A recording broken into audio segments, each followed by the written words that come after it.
अस्सलाम वालेकुम एवरीवन, आप सब कैसे हैं। आई होप आप सब ठीक ठाक होंगे। अल्हम्दुलिल्लाह मैं भी बिल्कुल ठीक हूँ। और यहाँ पर जी मैं बना रही थी आलू वाले पराठे।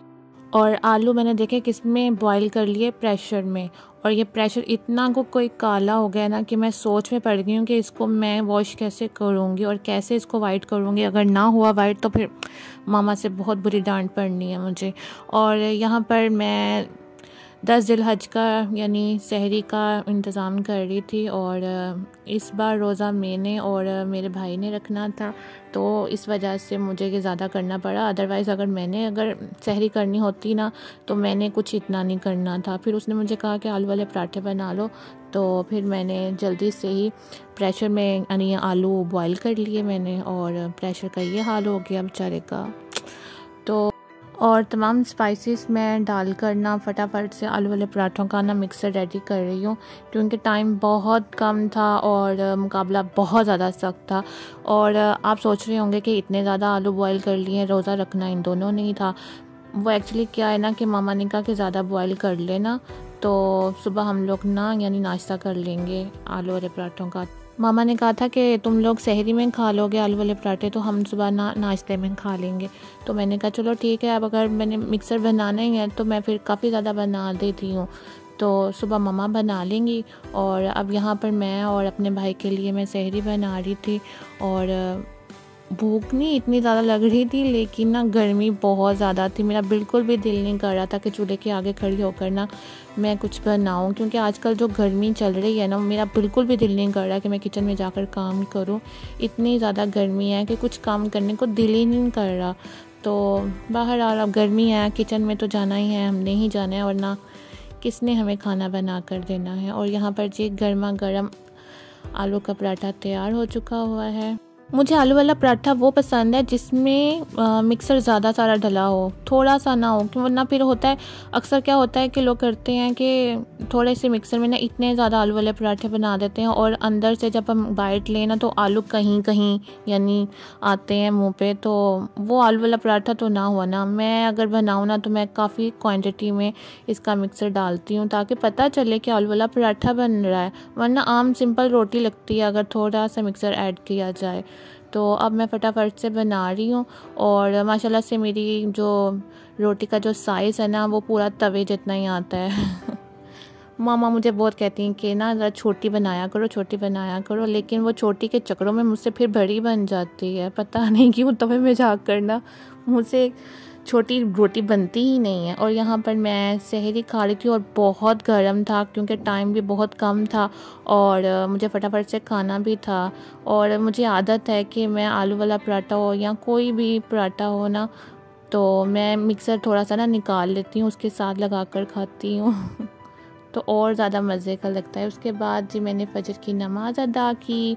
और जी ये है सुबह मॉर्निंग का टाइम और बहुत ही अच्छे आजकल यानी मौसम हुआ पड़ा है, तो मैं उठते साथ ही ना ऊपर छत पर चली जाती हूँ। और आज था डीप क्लीनिंग का भी डे, क्योंकि कल ईद थी तो आज चांद रात भी थी और हमने सब बेडशीट चेंज करनी थी, क्योंकि आज हमने कपड़े वॉश करने के लिए लगाए हुए थे। और यहाँ पर मैंने मामा के बेड की भी बेडशीट चेंज कर ली थी और साथ में ऊपर कपड़े डालने आई हुई थी। और मैंने कहा साथ आपके साथ शेयर करती हूँ कि देखें मैंने रोज़े की हालत में भी कितने काम किए हैं मैंने। और ये मेरे बेड की बेडशीट थी जो मैंने उतारी थी और वो भी मैंने वॉश कर ली थी। और यहाँ पर जी मैं नीचे देख रही थी कि जानवर कितने प्यारे प्यारे हैं। और हमारे इस बार जो एरिया में ना गायें ज़्यादा लोगों ने ली हैं, जो बहुत ज़्यादा, लेकिन बकरे बहुत कम थे। लेकिन ये जो होते हैं ना बछड़े, क्या कहते हैं इनको, गायें कहते हैं या बछड़े कहते हैं, जो भी, तो वो ज़्यादा लोगों ने ली थी। और माशाल्लाह से मौसम भी बहुत अच्छा हुआ पड़ा था। और मैं यही दुआ कर रही थी कि कल तक बारिश ना हो, क्योंकि फिर बारिश ना होती है ना फिर जानवर को बहुत ज़्यादा मुश्किल हो जाती है उनको बैठने की। तो मैं कह रही थी कि कल ईद है, खैर से कुर्बानी हो जाए तो फिर बारिश हो जाए तो ज़्यादा बेहतर है। तो यहाँ पर मैं ना फ्री हो चुकी थी, मैंने शावर भी ले लिया था और मैं यहाँ पर ना रेस्ट कर रही थी और वेट कर रही थी मगरिब की अज़ान का, क्योंकि मैंने कहा मगरिब की अज़ान हो फिर मैं रोज़ा इफ़्तार करूं। और यहाँ पर मैं बहुत ज़्यादा थक गई हुई थी और मम्मा ने कहा था कि थोड़ी देर लेट जाओ जाकर, तो मैं यहाँ पर थोड़ा सा रेस्ट कर रही थी। और जिन्होंने मेरा इंस्टाग्राम पेज अभी तक फॉलो नहीं किया तो काइंडली वो मेरे iqralives.official इंस्टाग्राम पेज को फॉलो ज़रूर करें। वहाँ पर मैं डेली बेसिस पे स्टेटस अपलोड करती हूँ और इंस्टा रील्स भी मैं वहाँ पर बनाती हूँ, तो जाइए और जाकर मेरे iqralives.official पेज को जाकर फॉलो कीजिए। यहाँ पर जी इफ्तारी का भी टाइम पास से था, तो मैंने कहा चलो उठो और जाकर टेबल पे मैं सारा सामान लगाती हूँ, क्योंकि आज काम बहुत ज़्यादा किया हुआ था और बहुत ज़्यादा मैं थक चुकी थी। तो फिर मम्मा ने ना मुझे बाहर से ही समोसे मंगवा दी, क्योंकि मेरा घर पे कुछ भी करने को दिल बिल्कुल भी नहीं कर रहा था। तो अल्हम्दुलिल्लाह यहाँ पर जी रोज़ा मैंने इफ़्तार कर लिया था, मैंने और मेरे भाई ने। और गर्मी और हब्स का मौसम बहुत ज़्यादा हुआ पड़ा था और इतना हब्स था कि सांस नहीं लिया जा रहा था। और इन्हीं मौसम में ज़ुल्हज भी था और रोज़ा भी हमने रखा, तो बहुत मुश्किलों से रोज़ा रखा गया था। और पानी पीकर ही दिल को इतना सुकून मिला कि पता नहीं मैं कितने गिलास पानी पी गई, क्योंकि मुझे पानी की प्यास बहुत ज़्यादा लगी हुई थी। और अब मैं यहाँ पर पेट पूजा करने लगी हूँ। और समोसा बहुत ही मज़े का बना हुआ था और मेरा बहुत ज़्यादा दिल कर रहा था कि मैं और खाऊं, फिर मैंने कहा नहीं, ज़्यादा नहीं खाना क्योंकि आजकल मैं कुछ डाइट पे भी हूँ, तो इस वजह से मैंने कहा नहीं, एक ही ठीक है। लेकिन भूख बहुत ज़्यादा लग रही थी आज, तो मुझे मेरी वीडियो देखने वालों से मेरी रिक्वेस्ट है कि वो वीडियो देखते हैं ना तो सब्सक्राइब भी लाजमी कीजिए और साथ लाइक्स भी ज़रूर कीजिएगा।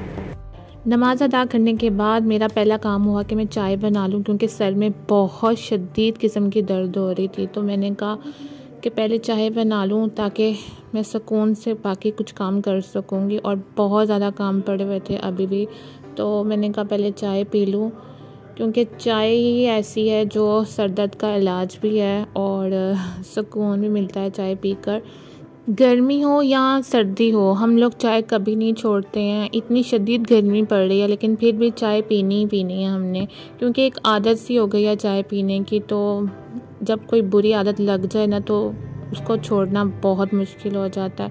तो मैंने चाय बनाई फ़ौरन से और मम्मा आ गई उसी ही चूल्हे पे। मम्मा ने कहा कि मैं ना फटाफट ठंडिया बना लेती हूँ, और मैंने कहा चलो मैं साथ रिकॉर्ड कर लेती हूँ। आज मम्मा बना रही थी अचारी चिकन कढ़ाई, और मैंने कहा चलो मैं साथ साथ ना आपकी यानी रेसिपी रिकॉर्ड भी कर लेती हूँ और मैं साथ साथ चाय भी पी लेती हूँ, क्योंकि मैंने सबको चाय तो दे दी थी, तो बस मैंने अपनी ही चाय नहीं पी थी, क्योंकि मैं बस इन चक्करों में लगी हुई थी कि मैं ना थोड़ा सा ना मम्मा को सारा सामान इकट्ठा एक ही जगह पे कर दे देती हूँ। तो मैंने कहा चलो साथ साथ मैं वीडियो बना लूँगी और साथ साथ मैं चाय यानी पी लूँगी। और पहले मम्मा ने क्या किया था, प्याज और लहसुन को मम्मा ने पिंक कर लिया था, लेकिन मम्मा से डार्क ब्राउन कलर हो गया, क्योंकि मम्मा मुझे बुलाती रहीं कि आ जाओ रेड हो रहा है। मैंने कहा अच्छा आप अभी ना इसको फ्राई करो, मैं तब तक आती हूँ, क्योंकि मैं बहुत ज़्यादा थकी हुई थी। तो मैंने कहा मैं ना थोड़ी देर के लिए लेट जाती हूँ। तो उतनी देर में ना मम्मा से ना रेड हो गया कि मम्मा ने कहा कि ना तुम्हें बुलाने के चक्करों में ये काम हो गया। तो मैंने कहा चलो कोई नहीं।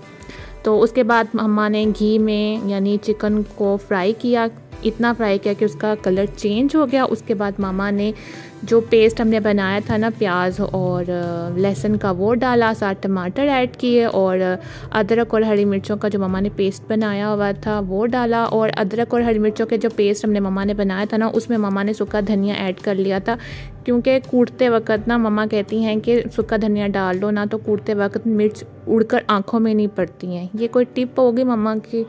तो अब मम्मा ने डाला है जी अचार गोश्त का मसाला और साथ में मिर्च डाल रही हैं और हल्दी ऐड कर रही हैं। बस इसको अच्छी तरह भूनेंगे थोड़ा थोड़ा पानी डालकर, और इतना भूनेंगे कि टमाटर सॉफ्ट हो जाएंगे और मसाला हमारा अच्छी तरह भून जाएगा। दैन उसके बाद फिर मम्मा इसके अंदर ऐड करेंगी दही, और दही डालकर उसको अच्छी तरह हम भूनेंगे और दम पे इसको थोड़ी देर के लिए हम रख देंगे। और ये बहुत मज़े का अचार गोश्त बना था। और ये दही मैंने ना जज्बात में आकर कुछ ज़्यादा ही बाउल में डाल ली थी। मम्मा कहती इतनी नहीं डालनी थी जितनी तुमने बाउल में भर दी थी। तो मैंने कहा जितनी डालनी उतनी डालने, बकाया इसको हम फ्रिज में रख देंगे।